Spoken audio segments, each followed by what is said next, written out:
Right now, our adversaries are hard at work to expand their influence in every region. The Holy See is no exception.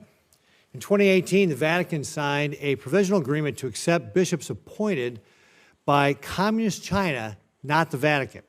Pope Francis has categorized the Vatican-China deal as diplomacy in the art of what's possible. I categorize this as being very dangerous. It sets a precedent for future relations with an adversarial nation.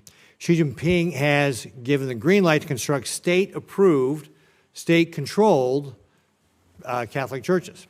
This has severe implications for Catholics globally. Additionally, I fear this encouraged Communist China in its persecution of religious minorities and provides moral legitimacy for a repressive regime.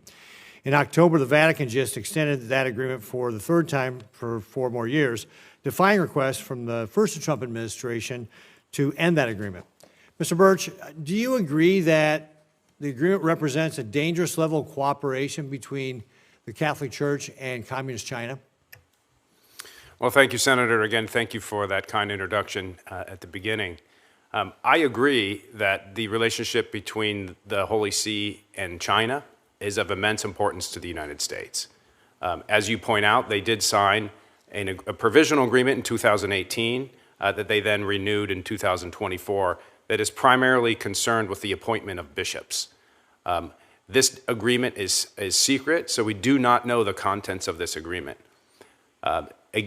Because it is restricted to only the appointment of bishops, I think it's important to maintain, for the Holy See to maintain a posture of pressure and of applying pressure to the Chinese government around their human rights abuses, particularly their persecution of religious minorities, including Catholics.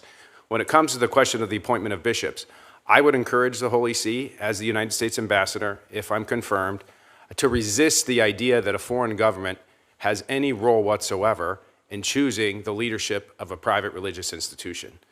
I do not believe the Church should cede or surrender to any government, China or otherwise, the selection of their bishops. And I would hope and work with the Holy See to present that and to make that case, assist in that case with the Chinese. The other piece of this is important with respect to China. The Holy See maintains diplomatic relations with Taiwan. It is one of only 12 states to do so, and it is the only European state to maintain diplomatic relations with Taiwan. I understand this to be extremely important because, of course, China's ambitions with Taiwan will likely be tempered by the posture of the rest of the world.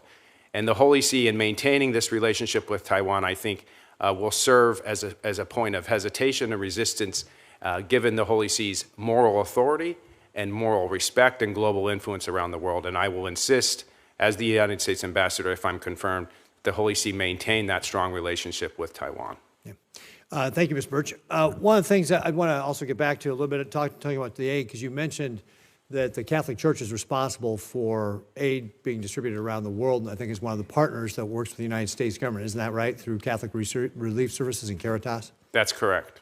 Yeah, and so having been a prior donor to Catholic Relief Services, you mentioned how effective they are. I think their administrative and overhead costs are less than 5% typically. Is that your understanding? That is my understanding, yes. Yeah, and so when the State Department is reviewing some of the ways that we're providing our foreign aid, some of the things, and maybe this is where the ranking member and I need to sit down and kind of go over the facts, but some of the stuff has been referenced as transgender operas in Peru, I believe, also voter turnout in India, DEI programs, and other programs.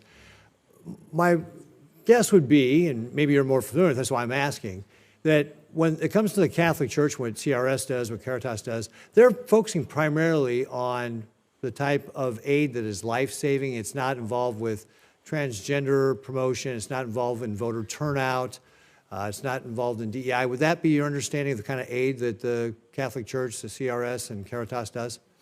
That is my understanding. It's primarily focused on humanitarian aid, like disaster relief in Miramar, for example, which I understand that great grant was recently reauthorized. And then there's human services side, which of course involves a lot of different things that at times can or cannot be in the United States interest. To the ranking member's question, I think this is where it becomes difficult because you have to make choices as the United States. Can we continue to fund any and all of these programs, or do we have to be selective? And if we're going to be selective, what are the criteria we're going to use? And I fully support the President and the Secretary making sure that the dollars we spend, the money that the taxpayers pay into the federal government, are aligned with the United States interests and will make us safer, stronger, and more prosperous. Yeah.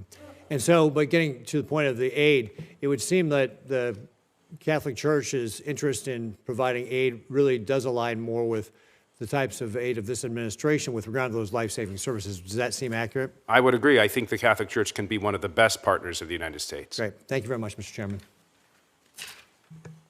Thank you. Senator Scott. Sure. Thank you, Chairman. First, congratulations, each of you.